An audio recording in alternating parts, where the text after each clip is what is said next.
Hello everyone. आज के video में हम बात करेंगे मध्य प्रदेश लोक सेवा आयोग यानी एमपीपीएससी के द्वारा एडीपीओ यानी assistant district public prosecution officer की पोस्ट के लिए जो आपका रिक्रूटमेंट नोटिफिकेशन 2026 जारी हुआ था। तो फाइनली इसके ऑनलाइन फॉर्म आपके प्रारंभ हो चुके हैं। अब आज के वीडियो में इसके ऑनलाइन फॉर्म को आपको कैसे फिल करना है कंप्लीट जानकारी देखने वाले हैं। तो चलिए स्टार्ट करते हैं आज के वीडियो को। साथ ही चैनल पर आप यदि पहली बार विजिट कर रहे हैं तो चैनल को सब्सक्राइब करके जरूर रखिए, और वीडियो को लाइक नहीं किया तो वीडियो को लाइक कीजिए और ज़्यादा से ज़्यादा चैनल को भी सपोर्ट कीजिए। तो देखिए, पोस्ट आपका नाम है सहायक जिला लोक अभियोजन अधिकारी, जिसकी ऑनलाइन फॉर्म आपकी 9 अप्रैल से प्रारंभ हो चुके हैं और लास्ट डेट आपकी 8 मई 2026 रखी गई है। तो लास्ट डेट तक आपको वेट नहीं करना है, आपको फॉर्म को पहले ही फिल कर देना है ताकि बाद में किसी प्रकार की कोई समस्या पर ना रहे। बाकी एग्जाम की डेट वगैरह ये सब कुछ यहाँ पर आप देख सकते हैं। एक बार इसकी शॉर्ट में इन्फॉर्मेशन हम देख लेते हैं। तो ये आपकी लेट फीस लगेगी, तो आपको लेट फीस पे नहीं करना है, आपको अभी ही फॉर्म को फिल कर देना है। एज की बात करें तो आयु आपकी 1 जनवरी 2027 के अनुसार कैलकुलेट आपकी की जाएगी। इसके साथ टोटल पोस्ट और एजुकेशन क्वालिफिकेशन और एक बार हम देख लेते हैं। इसके बाद ऑनलाइन फॉर्म की प्रोसेस को स्टार्ट करते हैं। तो यहाँ पर देखिए, टोटल पोस्ट की बात करें तो आपकी 17 वैकेंसी निकाली गई हैं, जो कि अलग अलग कैटेगरी में आपकी डिवाइड यहाँ से कर दी गई हैं। योग्यता की बात करें तो आपकी यहाँ पर पोस्ट की बात करें तो कर्तव्य आप देख सकते हैं ये क्या कर्तव्य रहेगा। यहाँ पर शैक्षणिक योग्यता की बात करें तो किसी भी मान्यता प्राप्त विश्वविद्यालय से विधि में उपाधि यानी लॉ में आपके पास ग्रेजुएशन यहाँ पर है तो आप अप्लाई यहाँ से कर पाएंगे। बाकी आपका अर्हता अनिवार्य है। तो प्रथम श्रेणी वाले या 12वें विधि व्यवसाय में 2 वर्ष पूर्ण करने वाले या उच्चतर अर्हता वाले व्यक्ति को अधिमान्यता दी जाएगी। तो ये आपके पास अभी डिजेबल है, आपके पास नहीं तो कोई समस्या ना, ये आपके पास सिंपल है, तो इसमें अप्लाई यहाँ से आप कर पाएंगे। बाकी सभी जानकारी को एक बार आपको अच्छी तरीके से चेक कर लेना है और उसके बाद फॉर्म को अप्लाई आपको करना है। अब आपको ऑनलाइन फॉर्म को फिल करने के लिए आप अपने ब्राउजर में सिंपल सा टाइप कीजिए एमपीपीएससी और सर्च पर आपको क्लिक कर देना है। जो पहली लिंक दिख रही है इस पर क्लिक कीजिए, इस प्रकार से इस पर क्लिक करना है। अब जैसे इस पर क्लिक कर दे तो आपका इस प्रकार का पेज दिखेगा। आपको नीचे को यहाँ पर चले जाना है। यहाँ पर देखिए साइड में आपको एक ऑनलाइन फॉर्म का ऑप्शन आपको दिख रहा होगा, इसी ऑनलाइन अप्लाई पर क्लिक कर देना है इस प्रकार से। अब जैसे इस पर क्लिक करते हैं तो आपका एक और नया पेज आपका ओपन हो जाएगा। तो आपका इस प्रकार का पेज दिखेगा, आपको ऊपर ही दिख रहा है। इनमें से किसी भी लिंक पर आपको क्लिक कर देना है। जैसे यहाँ पर लिंक दिख रही है अप्लाई की, तो इस लिंक पर आपको इस प्रकार से क्लिक कर देना है। तो आपका इस प्रकार की पेज आपका ओपन हो जाएगा। आपका इस प्रकार का पेज दिखेगा। सबसे पहले तो इसके नोटिफिकेशन को डाउनलोड करने के लिए जो आपको पीडीएफ का आइकन दिख रहा है, इस पीडीएफ पर क्लिक करेंगे तो आपका नोटिफिकेशन डाउनलोड हो जाएगा। उसको अच्छी तरीके से आप पढ़ लीजिए। अप्लाई करने के लिए जो साइड में आपको लिंक दिख रही है, इसी वाली लिंक पर आपको इस प्रकार से क्लिक कर देना है। तो जैसे इस पर क्लिक करते हैं तो आपका इस प्रकार का पेज दिखेगा। सबसे ऊपर जो आपको चेकबॉक्स दिया है, इस चेकबॉक्स को टिक करना है और जो ब्लू कलर का नोटिफिकेशन की लिंक दिख रही है इस पर भी आपको क्लिक करना जरूरी। इस पर क्लिक नहीं करते तो फॉर्म आपका आगे नहीं बढ़ेगा।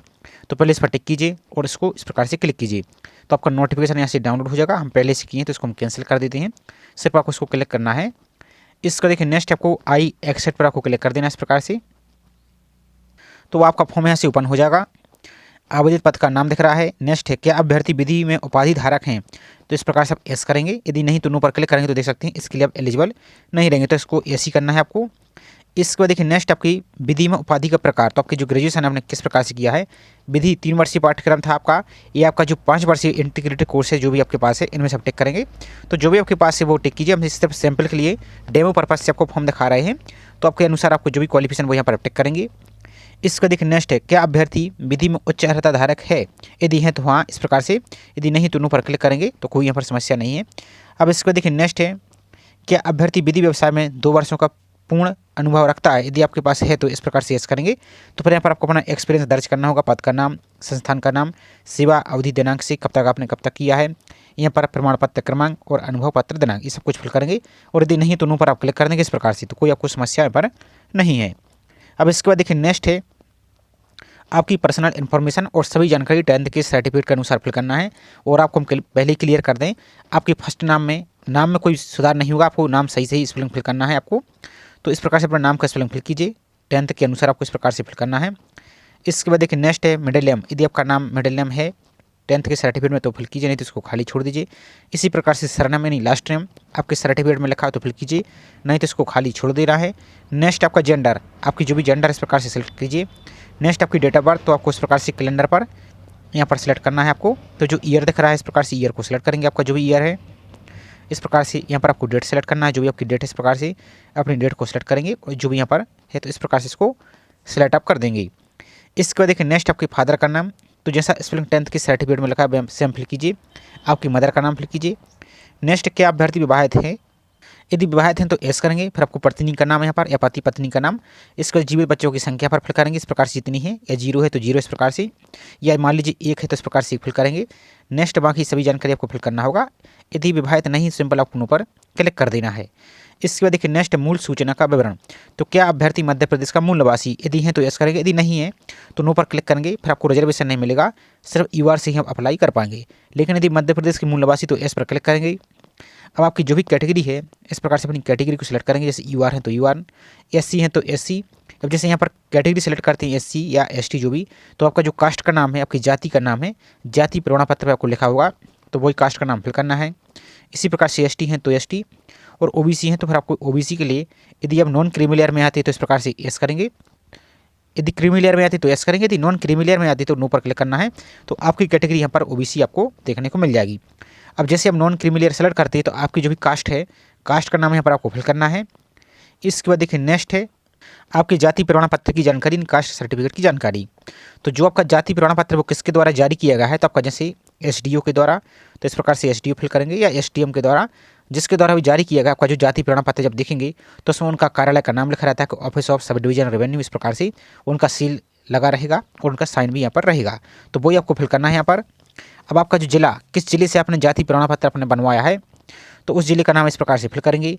अब आपका जो सर्टिफिकेट नंबर है डिजिटल वाला, आपका इस प्रकार का जो भी है, इस प्रकार से जो जैसे RS करके आपका जो भी है, तो वो पूरा आप यहाँ पर फिल करेंगे। इसके बाद देखिए नेक्स्ट आपका जारी होने की दिनांक। तो आपका जब सर्टिफिकेट देखेंगे तो इस प्रकार से यहाँ पर साइड में लिखी होगी, डिजिटल वाला होगा तो, और डिजिटल वाला ही आपको फिल करना है। तो यहाँ पर अपनी डेट को फिल यहाँ से कर देना है। नेक्स्ट है दिव्यांगता यानी डिसेबिलिटी का विवरण। तो क्या अभ्यर्थी न्यूनतम 40% या इससे अधिक दिव्यांग है? यदि हैं तो एस करेंगे। फिर यहाँ पर नेक्स्ट है क्या अभ्यर्थी को जो डिसेबिलिटी सर्टिफिकेट है सक्षम अधिकारी जिला चिकित्सा मंडल द्वारा जारी किया गया, इस प्रकार से है तो एस करेंगे। अब आपको डिसेबिलिटी का प्रकार देना हो, किस प्रकार की यहाँ पर डिसेबिलिटी है वो यहाँ पर आप इस प्रकार से मान लीजिए फिल करेंगे। अब आपको परसेंटेज फिल करना है, कितनी परसेंट यहाँ पर आपको डिसेबिलिटी यहाँ पर है, और उसका जो सर्टिफिकेट नंबर वो फिल करेंगे, उसकी जारी होने की दिनांक फिल आप ऐसे कर देंगे। और नेक्स्ट यहाँ पर आपका कि आपको भूतल कक्ष में बैठने की जो सुविधा की आवश्यकता आप लेना चाहते हैं तो एस करेंगे, नहीं तो नो पर क्लिक करेंगे। और यदि डिसेबल नहीं तो नो पर आपको क्लिक कर देना, तो आपका ऑप्शन ऑटोमेटिक क्लोज यहाँ से हो जाएगा। नेक्स्ट अन्य विवरण। तो क्या अभ्यर्थी कभी सेवा से पृथक करने के दंड से दंडित किया गया तो यस, नहीं तो नो पर क्लिक करना है। नेक्स्ट आयोग की किसी परीक्षा की चयन अथवा वर्जित अवधि में यदि कभी आपको डिबर किया गया है तो यस, नहीं तो नो पर क्लिक करना है। नेक्स्ट, क्या आपके विरुद्ध कोई आपराधिक प्रकरण यानी क्रिमिनल केस वगैरह आपके ऊपर चल तो नहीं रहा, यदि है तो यस, नहीं तो नो पर क्लिक करना है। नेक्स्ट, क्या अभ्यर्थी मध्य प्रदेश शासन अथवा उसके नगर सेवक निगम मंडल या स्वशासी संस्था में सेवारत यदि हैं तो यस, नहीं तो इस पर भी नो पर क्लिक करना है आपको। नेक्स्ट है क्या अभ्यर्थी केंद्र शासन में सेवारत, यदि सेंट्रल गवर्नमेंट की किसी भी डिपार्टमेंट में आप कार्यरत है, जॉब करती हैं, तो इस प्रकार से यस करेंगे। फिर उसकी आपको जानकारी देना होगा कि यदि सेवारत है तो नियुक्त अधिकारी को सूचित किया गया है, यदि इस प्रकार से यस नो में आपको देना है जानकारी। और यदि नहीं है सिंपल तो आपको नो पर क्लिक करना है, तो आपके ऑप्शन ऐसे क्लोज हो जाएगा। इसके बाद देखिए नेक्स्ट है कि अभ्यर्थी अशासकीय सेवा या निजी संस्था में सेवारत है, यदि प्राइवेट जॉब में करते हैं तो यस करेंगे, नहीं तो इस पर भी आपको सिंपल से नो पर आपको क्लिक यहाँ से कर देना है। ये आपको अपने अनुसार यहाँ पर फिल करना होगा। अब नेक्स्ट आपका रोजर पंजीयन की जानकारी। अब जो अदर स्टेट के अभ्यर्थी हैं उनके लिए तो कोई आवश्यकता ही पे नहीं है रोजर पंजीयन की, लेकिन जो मध्य प्रदेश के मूल निवासी हैं उनके लिए रोजर पंजीयन यहाँ पर आपको, अभी आपके पास रोजर पंजीयन है तो इस प्रकार से यस करेंगे। आपको पंजीयन नंबर फिल करना है और पंजीयन करने की जिले का नाम फिल करना है, किस जिले से आपने रोजर पंजीयन किया है, और पंजीयन करने का दिनांक ये आपको फिल करना है। अब यदि आपको रोजर पंजीयन करने में समस्या आ रही है कैसे आपको रोजर पंजीयन करना है, तो चैनल पर ऑलरेडी वीडियो अपलोड है, लिंक आपको डिस्क्रिप्शन में मिल जाएगी, या चैनल पर आप स्वयं सर्च कर सकते हैं MP रोजर पंजीयन और चैनल का नाम लिख देंगे कैरियर सिविल सर्विस, तो आपको रोजर पंजीयन का वीडियो मिल जाएगा। हमने जो फॉरेस्ट गार्ड की फॉर्म चल रही है भैया आपके ESB के, उसके लिए आपको वीडियो प्रोवाइड किया है, तो आप उसकी हेल्प ले सकते हैं, या चाहे तो वीडियो की लिंक आपको डिस्क्रिप्शन में दे देंगे। और यदि आपके पास रोजर पंजीयन अभी नहीं है तो कोई भी समस्या नहीं है, लेकिन यहाँ पर ध्यान से देखिए, तो अभी आपके पास रोजर पंजीयन नहीं है तो कोई समस्या नहीं है। जब आप डॉक्यूमेंट यहाँ पर फिल करेंगे, यहाँ पर देखिए, और दस्तावेज जमा करने की अंत तिथि तक आपका रोजर पंजीयन होना आपके पास जरूरी है। तो सबसे सही समाधान यही है कि बाद में आपको समस्या में नहीं पड़ना है, आप अभी रोजर पंजीयन को कर लीजिए और रोजर नंबर, दिनांक और जिला इसको सेलेक्ट करके अब इसको फिल कर दीजिए, ताकि बाद में किसी प्रकार की कोई समस्या आपको ना रहे, सिर्फ आपका डायरेक्ट फोकस आपका इंटरव्यू पर ही रही। इसका देखिए नेक्स्ट है क्या अभ्यर्थी मध्य प्रदेश के भूतपूर्व सैनिक हैं, यदि हैं तो एस करेंगे इस प्रकार से। तो कि नियुक्ति की तिथि आपको फिल करना है, सेवानिवृत्ति की तिथि आपको फिल यहाँ से करनी होगी, और यदि नहीं है तो नो पर आपको क्लिक कर देना है। इसके बाद देखिए नेक्स्ट है आयु सीमा में प्रोत्साहन स्वरूप देय छूटों का विवरण। तो क्या अभ्यर्थी जो SC ST और OBC इंटरकास्ट मैरिज है इससे पुरस्कृत हैं तो यस करेंगे, नहीं तो नो पर क्लिक करना है। अब यदि आपने ऊपर अनमेरिड पर टिक किया है तो आपके ऑप्शन ऑटोमेटिक क्लोज रहेगा, आपको यस और नो फिल करने की आवश्यकता नहीं है। नेक्स्ट है क्या अभ्यर्थी विक्रम अवार्ड से सम्मानित खिलाड़ी हैं, यदि हैं तो यस, नहीं तो नो पर ही क्लिक करना है। अब नेक्स्ट आपका एग्जाम सेंटर, तो 4 एग्जाम सेंटर आपके दिए गए हैं, आपको अपनी क्रम से एक एक करके सभी को फिल कर लेना है। तो इतनी सिटी में आपके एग्जाम होने वाले हैं तो आप एक एक करके इनको सिलेक्ट करेंगे। फर्स्ट एग्जाम सेंटर, अपना second exam centre, third exam centre, आपका फोर्थ एग्जाम सेंटर, इस प्रकार से आपको अपना एग्जाम सेंटर सेलेक्ट कर लेना है। अब नेक्स्ट आपका शैक्षणिक योग्यता का विवरण यानी एजुकेशन क्वालिफिकेशन डिटेल आपको फिल करनी है और सावधानी से फिल आपको करनी है। तो सबसे पहले 10th की जानकारी फिल करनी है, तो उत्तीर्ण परीक्षा का नाम यहाँ पर आप चाहें तो इस प्रकार से हाई स्कूल इस प्रकार से फिल कर देंगे, या आप चाहें तो इस प्रकार से भी लिख सकते हैं 10th, कोई समस्या पर नहीं है, इस प्रकार से भी लिख सकते हैं, कोई समस्या नहीं है। नेक्स्ट आपकी प्रणाली, आपका ग्रेड या CGP सिस्टम था या डिवीजन सिस्टम था। यदि ग्रेड या CGP सिस्टम था तो फिर आपको पूर्णांक और प्राप्तांक फिल करने की आवश्यकता नहीं है, डायरेक्ट आपको अपना परसेंटेज कैलकुलेट करके फिल करना होगा। और यदि डिवीजन सिस्टम है तो इसको टिक कीजिए। अब नेक्स्ट आपके विषय, आपके 10th में जो सब्जेक्ट रहे हैं तो आप चाहते तो इस प्रकार से सभी सब्जेक्ट के नाम लिख सकते हैं, सबका हिंदी इंग्लिश आपका, इस प्रकार से सभी 6 सब्जेक्ट के नाम लिख सकते हैं, या आप चाहें तो इस प्रकार से ऑल जनरल सब्जेक्ट इस प्रकार से फिल कर सकते, कोई समस्या नहीं है। नेक्स्ट आपका पूर्णांक, तो आपका कितना था वो फिल करना है, आपको कितना प्राप्तांक हुआ है इस प्रकार से इसको फिल करेंगे, तो आपका प्राप्तांक फिल करेंगे, आपका परसेंटेज यहाँ पर ऑटोमेटिक कैलकुलेट होकर आ जाएगा। किस डिवीजन से पास हुए हैं तो वो फिल करेंगे, आपके बोर्ड का नाम फिल करना है आपको, तो जैसे MP बोर्ड है तो इस प्रकार से आप MP बोर्ड भोपाल इस प्रकार से फिल करेंगे। और एक बात ध्यान दीजिए, सभी जानकारी आपको कैपिटल लेटर यानी जो अंग्रेजी के बड़े अक्षर हैं उसमें आपको फिल करना है। उत्तीर्ण वर्ष आपने किस वर्ष 10th पास किया वो फिल करेंगे, और आपका जो रोल नंबर है वो रोल नंबर यहाँ पर आप फिल कर देंगे। इसी प्रकार से 12th की जानकारी फिल करनी, तो यहाँ पर आप इस प्रकार से हायर सेकेंडरी इस प्रकार से हायर सेकेंडरी लिखेंगे, या आप इंटरमीडिएट भी लिख सकते हैं, या आपने कोई डिप्लोमा किया है 10th के बाद तो डिप्लोमा की जानकारी फिल करेंगे। इसके बाद सेम आपका ग्रेड सिस्टम है या डिवीजन सिस्टम में फिल करेंगे। अब आपने जो 12th किस विषय से किया है वो यहाँ पर फिल करेंगे, जैसे आपका रहा है मान लीजिए हिंदी, कॉमन नहीं लगाना है आपको, स्पेस देना है। इंग्लिश आपका, हिस्ट्री आपका मान लीजिए, पॉलिटिकल साइंस आपका, और इकोनॉमी, इस प्रकार से जो भी आपके 12th के सब्जेक्ट रहे वो आपको अपने अनुसार फिल करना है। आपके पूर्णांक कितने थे, तो जो भी आपके पूर्णांक थे इस प्रकार से पूर्णांक फिल करेंगे। आपको प्राप्तांक कितने प्राप्त हुए तो इस प्रकार से इसको आप यहाँ पर फिल करेंगे, और आपके जो भी परसेंटेज है यहाँ पर से आपके बन के आ जाएगा। नेक्स्ट किस डिवीजन से पास हुए तो वो फिल करेंगे। अब आपकी जो भी बोर्ड है, जैसे MP बोर्ड है, UP बोर्ड है, बिहार बोर्ड है या CBSE बोर्ड है, तो जो भी आपकी बोर्ड है वो यहाँ पर आप फिल करेंगे। इसका देखिए नेक्स्ट है आपका रोल नंबर, यहाँ पर आपका उत्तीर्ण वर्ष, तो यहाँ पर किस वर्ष आपने पास किया है 12th वो फिल करेंगे, और यहाँ पर आपका रोल नंबर यहाँ से आप फिल आप कर देंगे। अब इसका देखिए नेक्स्ट आपकी ग्रेजुएशन, तो जो आपकी लॉ की डिग्री यहाँ पर है आपकी डिग्री का नाम फिल करेंगे, जैसे आपने LLB किया है तो इस प्रकार से LLB फिल करेंगे। और मान लीजिए यदि आपने 5 साल का किया जैसे BA LLB तो फिर उसको फिल करेंगे आपके अनुसार जो भी आपने क्वालिफिकेशन किया है। आपका ग्रेड या CGP सिस्टम है या डिवीजन सिस्टम जो भी इसको इस प्रकार से फिल करेंगे। आपकी विषय, तो आपकी जो लॉ में जो मेजर सब्जेक्ट रहे हैं वो आप फिल करेंगे, जैसे अपने यहाँ पर 12th में फिल किया है, या आप यदि बहुत ज़्यादा सब्जेक्ट है आपकी तो फिर यहाँ पर आप इस प्रकार से ला भी लिख सकते हैं, कोई समस्या यहाँ पर नहीं, या कोशिश करेगा आपकी जो भी सब्जेक्ट रहे हैं वो उनको आप फिल कर देंगे तो ज़्यादा सही रहेगा। यदि मेजर सब्जेक्ट है जैसे मान लीजिए आपका BA करती है तो जैसे आपका मान लीजिए हिस्ट्री पॉलिटी ज्योग्राफी रहता है ऐसा फिल करेंगे। यदि नहीं भी है ज़्यादा सब्जेक्ट है तो इस प्रकार से ला भी लिख सकते हैं।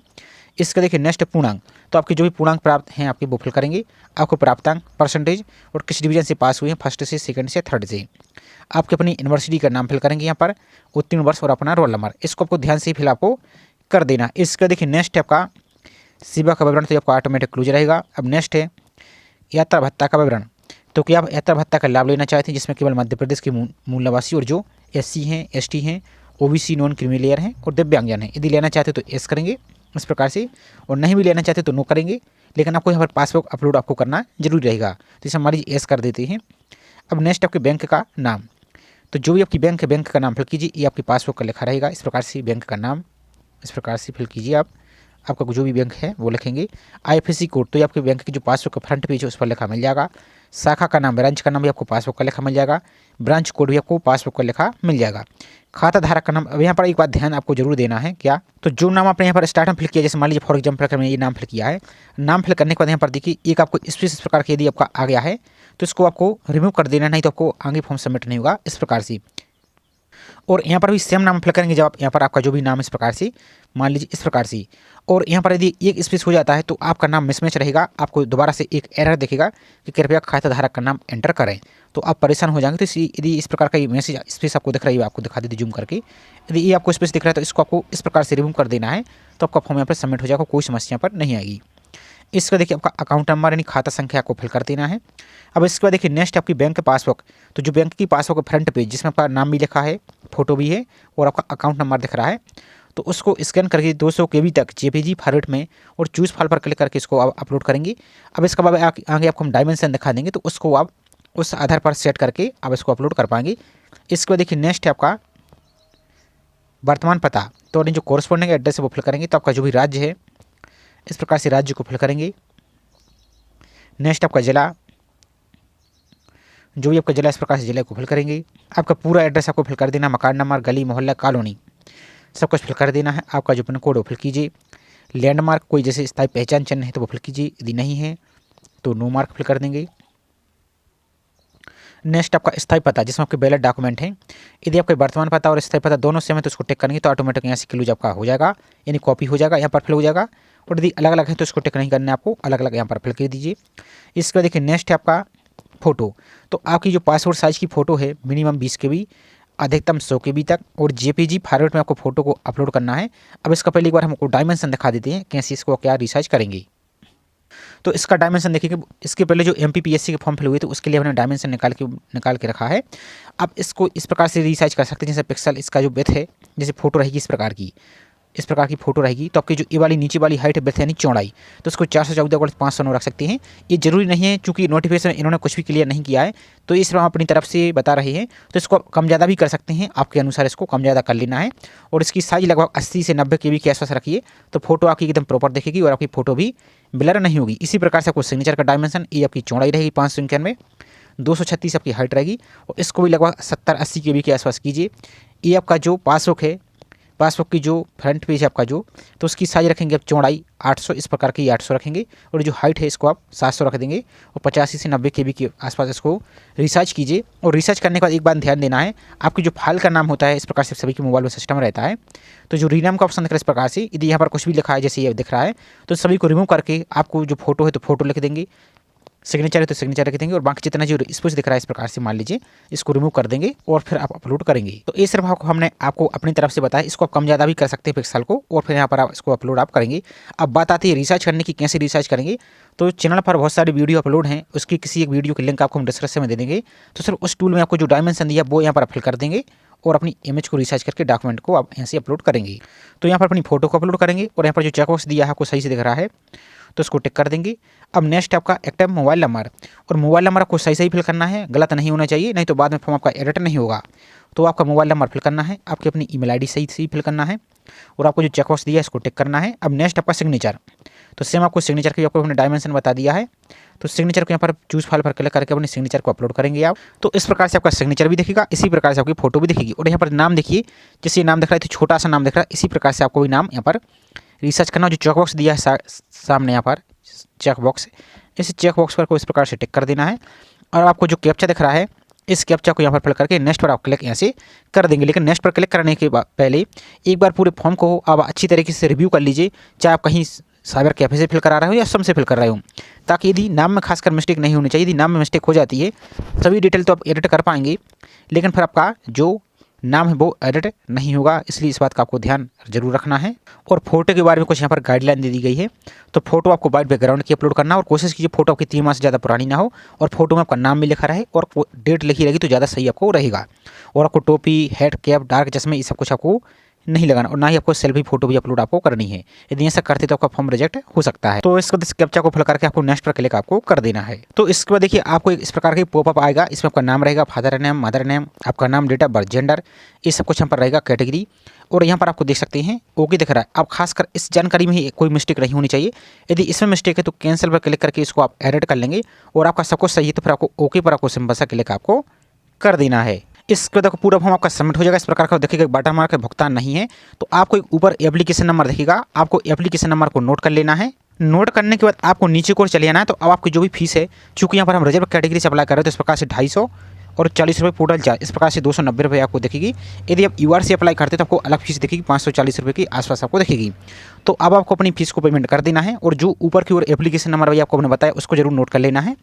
इसके बाद आपका जो प्रोसीड टू पेमेंट का ऑप्शन है, इस प्रोसीड टू पेमेंट पर आपको क्लिक कर देना है। तो इसका देखो देखिए पेमेंट प्रकार के ऑप्शन देखिएगा, आप net banking, debit card, UPI किसी माध्यम से पेमेंट कर सकते हैं।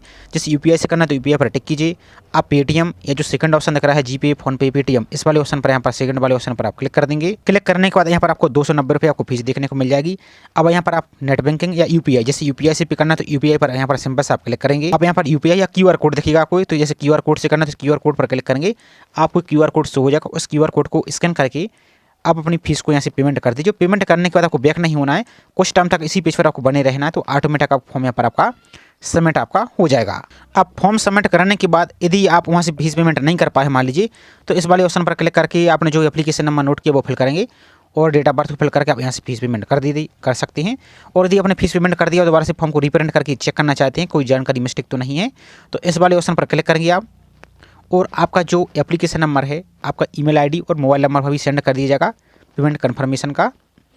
तो यहाँ पर अपना एप्लीकेशन नंबर फिल करेंगे, डेट ऑफ बर्थ फिल करेंगे, इस कैप्चा को फिल करके लॉगिन पर क्लिक करेंगे, तो आपका पूरा फॉर्म ऐसे ओपन हो जाएगा। उसको प्रिंट आउट आपको ले लेना है। बाकी यदि कोई समस्या आपको आती है पेमेंट करने में, तो जो MP ऑनलाइन का हेल्पलाइन नंबर उस पर आप कॉन्टैक्ट कर सकते हैं। तो छोटी सी इन्फॉर्मेशन थी, आई होप जानकारी आपको पसंद आई होगी। जानकारी पसंद आई हो तो वीडियो को लाइक कीजिए और चैनल को सब्सक्राइब नहीं किया है तो चैनल को सब्सक्राइब करके जरूर रखें इसी प्रकार की रेगुलर अपडेट पाने के लिए। तो चलिए मिलते हैं इसी तरीके से एक और नई जानकारी के साथ। जय हिंद।